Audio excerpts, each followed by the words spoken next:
mono naranja, ¿sabes? Cuidado, un niño con 8 años, pero ¿cómo se puede hacer eso? A un niño con 8 años, ¿cómo se le puede condenar a cadena perpetua? Vamos a llegar al mismo extremo, si seguimos así, llegaremos a ese extremo, estoy seguro. Si nosotros no ponemos los medios y... Es que el problema de la tortura es...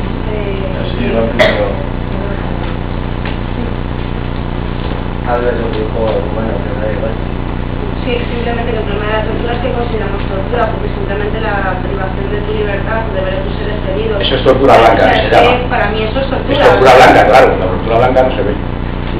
Es en palanca, o sea, la tortura blanca no te van a estar dando patadas, ¿no? Es una tortura psicológica constante. El desarrollo es tortura. Tus seres te están torturando. ¿Sabes lo que te quiero decir? La tortura blanca, la que se utiliza predominantemente. Hoy por hoy es la que se utiliza. De manera continuada y sistemática. La tortura blanca es de manera constante. Desde que entras en la cárcel, desde que te detienen, hasta el último momento de si logras que te encarcelen, vas a llevar la rémora igual. Pero también la roja, digamos, la tortura sangrienta se ha utilizado siempre. O sea, no ha habido solución de continuidad. O sea, cuando murió Franco hubo sus más y sus menos, pero continuó habiendo tortura y no dejó de haberla. Pero ahora estamos en una situación en que probablemente, o sea, tortura de violencia directa, o sea, probablemente la haya más que nunca, y además está como legitimada o silenciada por un cierto ostracismo, pues porque no, ¿cómo va a haber tortura si el defensor del pueblo, si Garzón, si hay mecanismos, si se han firmado todos los protocolos y tal? Pues el hecho el PSOE creó el CIS, o sea, el Partido Socialista Obrero Español. Y luego bueno, antes de nada daros las gracias por estar compartiendo a vosotros me parece interesante. La verdad es que me sorprende bastantes cosas, porque la semana pasada tuve también la oportunidad, o desgracia, de poder escuchar también otras charlas referentes a prisiones que en concreto estaban centradas en el ministerio.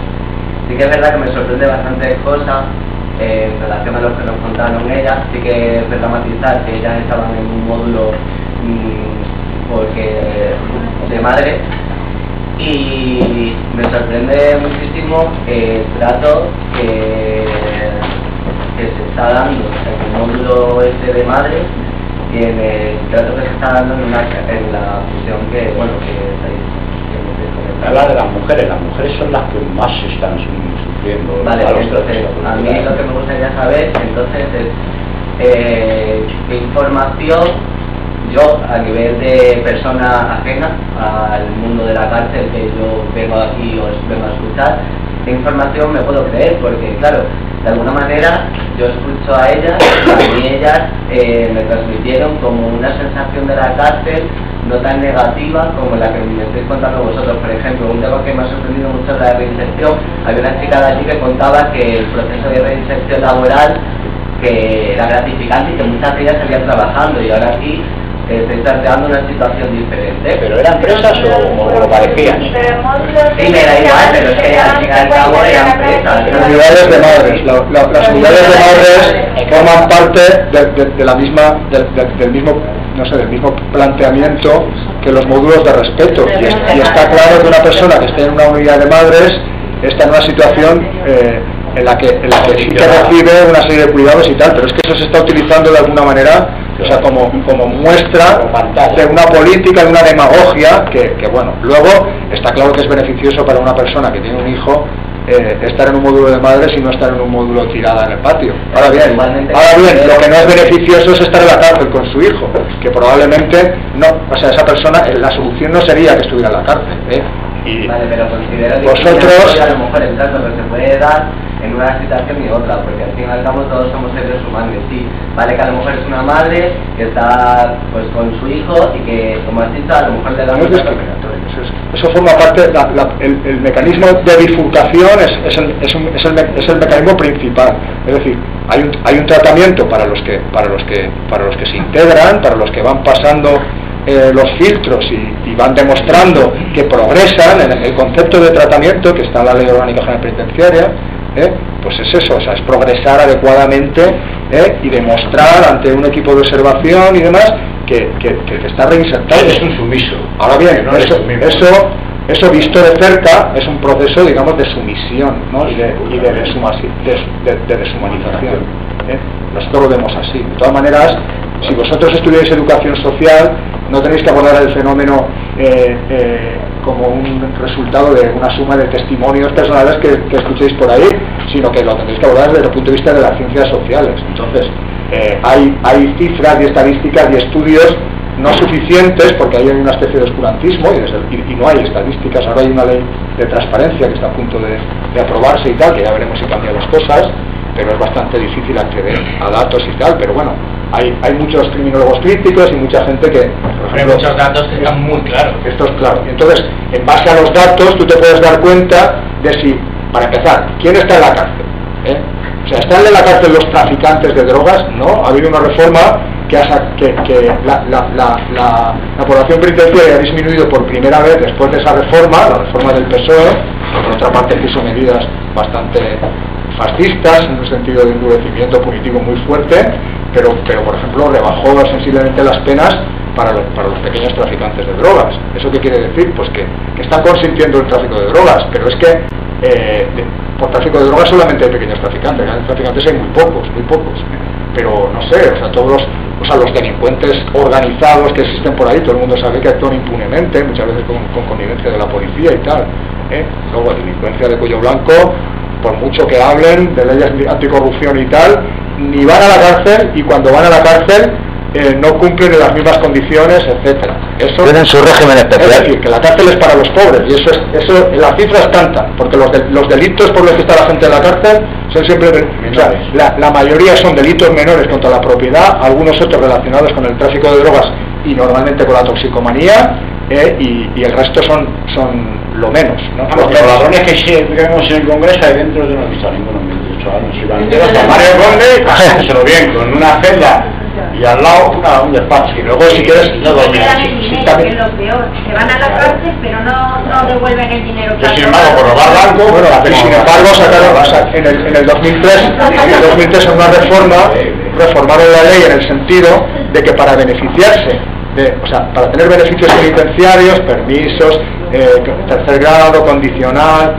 reducciones y tal, es necesario un maricón, sí, pero y devolver haber pagado las responsabilidades civiles. Todo delito contra las personas o contra la propiedad lleva aparejado una responsabilidad civil, que en el caso del robo es devolver el dinero que has robado. Si son daños, la cantidad por la que has dañado.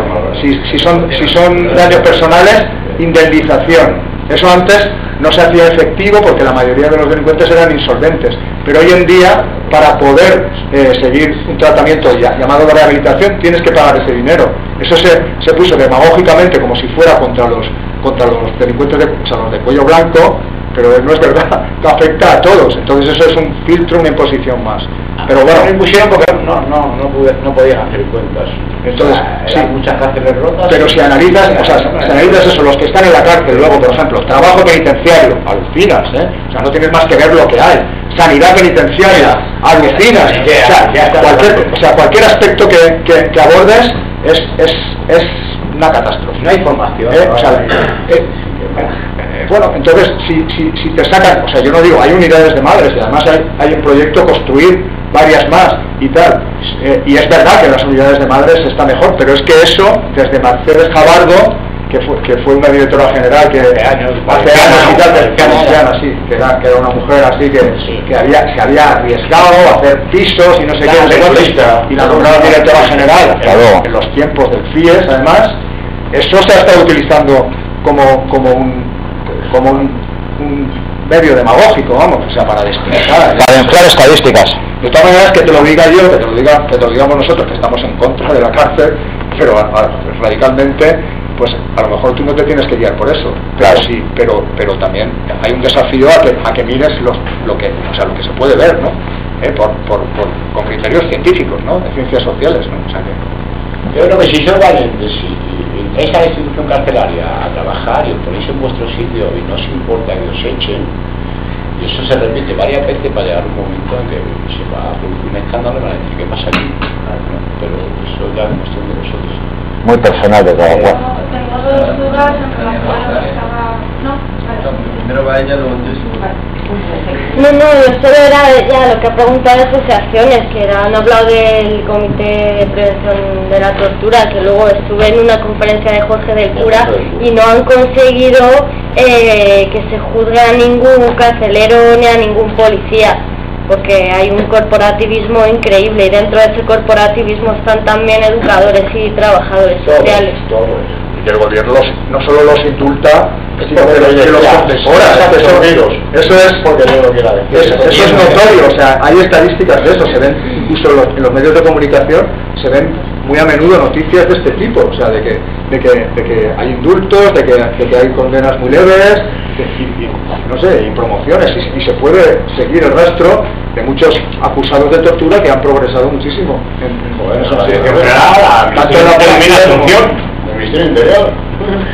Vas a dar aviso de un pucherazo y no les arregle. Pero bueno, mi pregunta iba más encaminada, que supongo que no todo el mundo denunciará, pero como decía Luisa, a lo mejor no a gran escala, sino desde dentro van intentando hacer las reformas poco a poco, porque yo también entiendo que de golpe... No, pero evidentemente no, pero es cierto que tienes que denunciar una situación, tú vas a desempeñar un trabajo, no te van a dejar. Entonces tú tienes que denunciar que no te dejan desarrollar tu trabajo. Pero ¿cómo que se van a arrepentir? Como vayas con... Porque no vas a tener ni criterio para nada, o sea, vas a llegar al fin de mes, vas a cobrar, pero vas a llegar que haga, sin ninguna motivación, porque es que no te van a dejar hacer. Si tú le cuentas a los funcionarios de prisiones que tienes intención de tal, pues la mayor parte... Si lo observan, te van a decir. Yo no he dicho nada que contar, le he dicho que para que te tiren al día siguiente... que tienen a uno, que tienen a otro, que tienen a otro. Por lo menos 3 meses ya... Pero es que ahí no hay recetas. Lo que pasa es que si tú te metes en una máquina como esa, como mínimo tienes que saber dónde te metes. Lo primero de todo. Y que a lo mejor, o sea, desde luego basándote en los discursos oficiales, no vas a tener una perspectiva veraz, verdadera. Entonces, que lo primero, que si quieres trabajar en prisiones y no quieres convertirte en una carcelera, entonces tendrás que saber dónde te metes para saber cómo moverte. Es decir, que tu preparación tendrá que incluir ese trabajo crítico, ¿sabes? O sea, y ese trabajo de retraducción de los mensajes que recibes y de intentar sacar la verdad y no sé, yo qué sé, claro, pero entonces es mucho más complicado que simplemente ser un profesional que va allí, hace su trabajo, aprende una serie de técnicas, las pone en práctica y cobra su sueldo y se va a su casa cantidad tranquilo. Pues no sé, a lo mejor eso es demasiado costoso porque pierdes tu alma ahí, ¿no?